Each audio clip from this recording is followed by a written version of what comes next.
بہرحال عوام کے لیے تو ناکام ہوئے ہیں اور ان کے لیے بہت ہی مشکل کی کیفیت ہے جو اس وقت پنجاب میں اس کا جائزہ لیتے ہیں چھوٹے سے وقفے کے بعد۔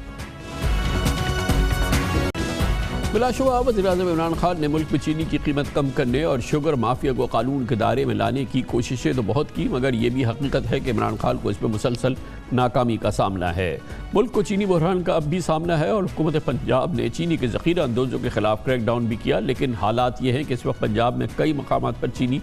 سرے سے غائب ہو چکی ہے اور اگر دستیاب بھی ہے تو قیمت 100 روپے فی کلو سے زیادہ ہے، کہیں 110 روپے، کہیں 115 روپے کلو بھی ہے۔ لینی ہے تو لو ورنہ چینی نہیں ہے۔ جبکہ لاہور ہائی کورٹ کا فیصلہ موجود ہے جس میں شوگر ملر کو رمضان میں 80 روپے فی کلو کے حساب سے چینی فراہم کرنے کا پابند کیا گیا تھا۔ حکومت پنجاب نے بھی صارفین کو 85 روپے فی کلو چینی مہیا کرنے کی یقین دہانی کرائی تھی، مگر صورتحال یہ ہے کہ لاہور، فیصل آباد، ملتان اور پنجاب کے دیگر شہروں کی دکانوں میں جیسے چینی کا اس وقت کال پڑ چکا ہے۔ لاہور، ملتان اور فیصل آباد کے دکاندار اس کی گواہی دے رہے۔ بالکل نہیں مل رہی، اگر ملتی بھی ہے تو مہنگے داموں ملتی ہے۔ جو گورنمنٹ کا ریٹ ہے وہ افورڈیبل نہیں ہے، وہ ہم کیسے مہنگی لا کے سستی دے سکتے ہیں؟ چینی ہمیں مل ہی نہیں رہی، پھر ہم کیسے دیں گے؟ 105 روپے کلو مل رہی ہے، 80 روپے ریٹ کوئی بھی نہیں دے رہا۔ چینی بالکل نہیں مل رہی، نہ منڈی سے ملی، اگر منڈی سے ریٹ ایکسٹرا ملتا ہے تو حکومت ایکشن لیتی ہے، ہمارے لیے مسئلہ اگر لے کے آ جائیں تو وہ چلان کرتی ہے۔ پورے میں رمضان میں چینی کا خریداری نہیں ہوئی، گورنمنٹ نے تو 85 کا کہا ہوا ہے چینی کا، ویسے تو لازمی بات ہے 2-3 روپے دکاندار کو سے کم ملے گی تو پھر وہ 85 میں بیچے گا نا۔ چینی دستیاب ہے نہیں مل رہی،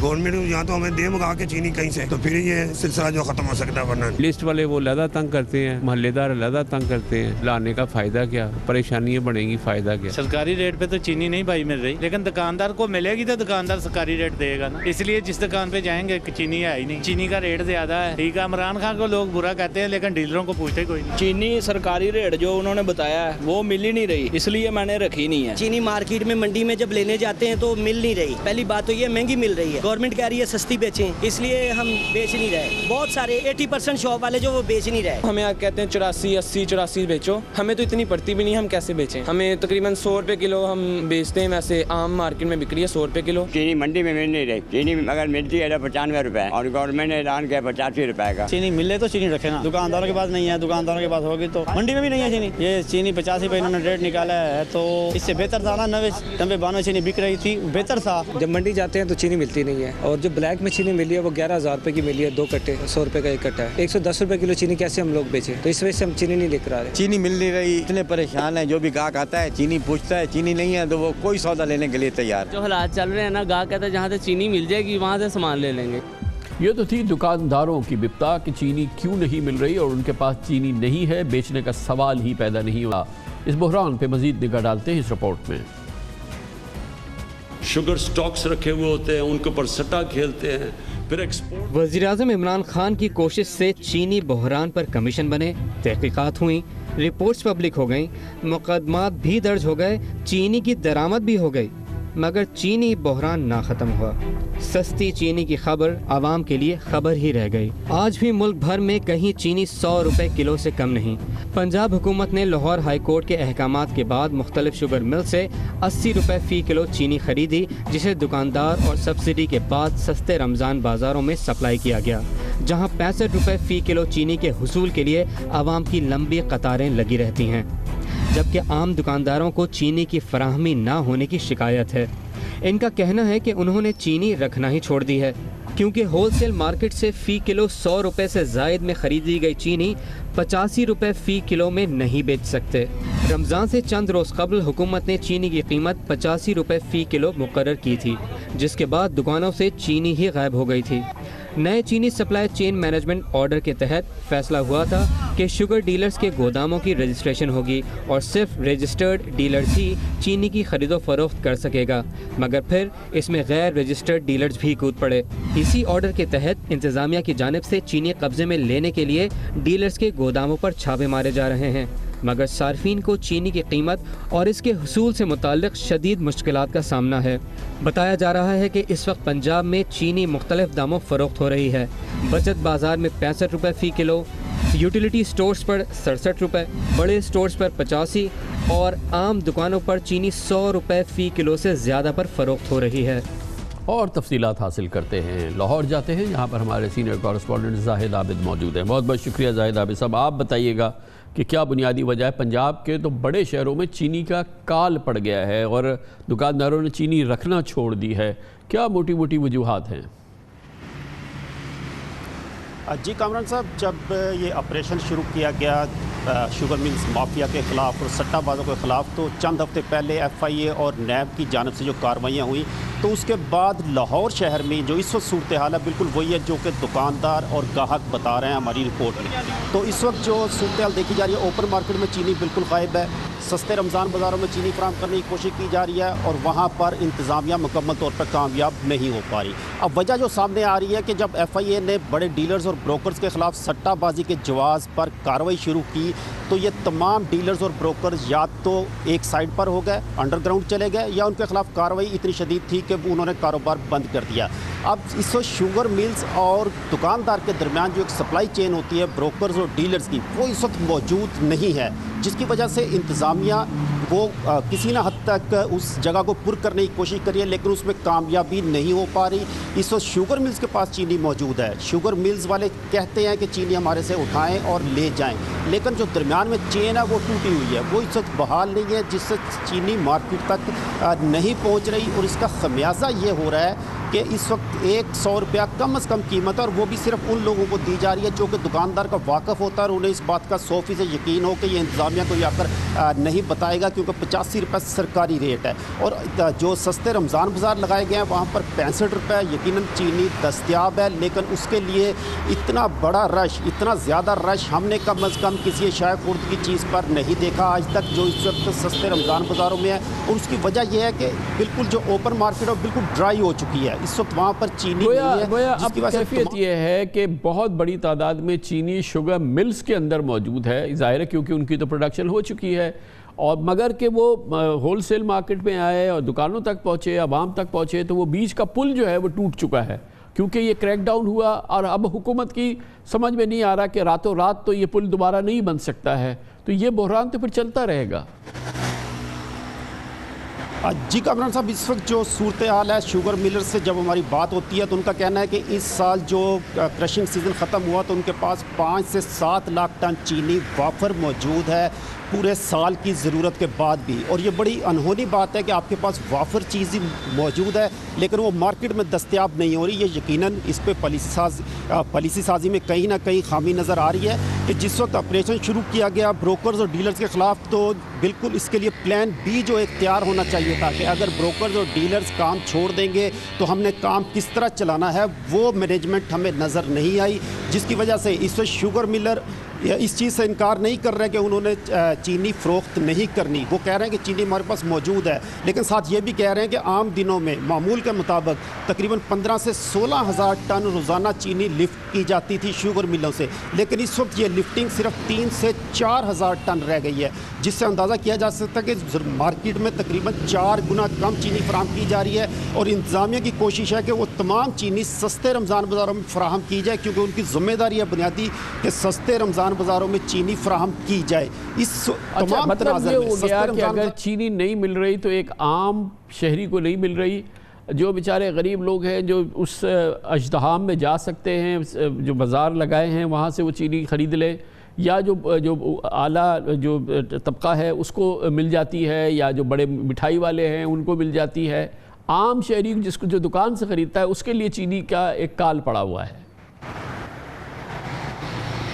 جی کامران صاحب، بالکل یہی صورتحال اس وقت چند ایسے سٹورز ہیں جہاں تک حکومت کی رسائی ہے اور انہیں مینج کرنا آسان ہے، وہاں پر چینی 85 روپے کلو مل رہی ہے، لیکن وہ بھی ایک محدود مقدار ہے، اور وہ چند سپر سٹور ہیں کیونکہ حکومت وہاں تک اپنی چینی پہنچا پا رہی ہے، لیکن وہ ضرورت پوری نہیں کر رہی، اور یہ پہلی دفعہ ہے کہ ہم سستے رمضان بازاروں میں ایسے سفید پوش لوگ بھی دیکھ رہے ہیں جو کہ شاید 20 روپے کی بچت کے لیے یا 15 روپے کی بچت کے لیے لائن میں لگنا پسند نہ کریں، لیکن وہاں پر وہ نظر آتے ہیں، ورنہ عام طور پر یہ ہوتا تھا کہ بالکل نچلا طبقہ یا پسماندہ طبقہ جو ہوتا تھا وہ سستے رمضان بازاروں میں 15 یا 20 روپے کی بچت کے لیے پہنچتا تھا، لیکن اس دفعہ ہم یہ دیکھ رہے ہیں کہ عام سفید پوش شخص جو ہے جو چینی کھانا چاہ رہا ہے رفتاری کے وقت، سحری کے وقت، وہ بھی وہاں پر ہمیں موجود آتا ہے، اور یہ لائنیں اتنی لمبی ہیں کہ حیرانی ہوتی ہے کہ اس کے لیے کوئی پلان بھی تیار نہیں۔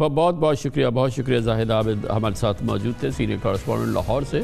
ہمارے شب بریک اس دوران نیوز ہیڈ لائن دیکھیں، جس کے بعد ہم اپنے پروگرام کے باقی حصے کے ساتھ واپس آتے ہیں۔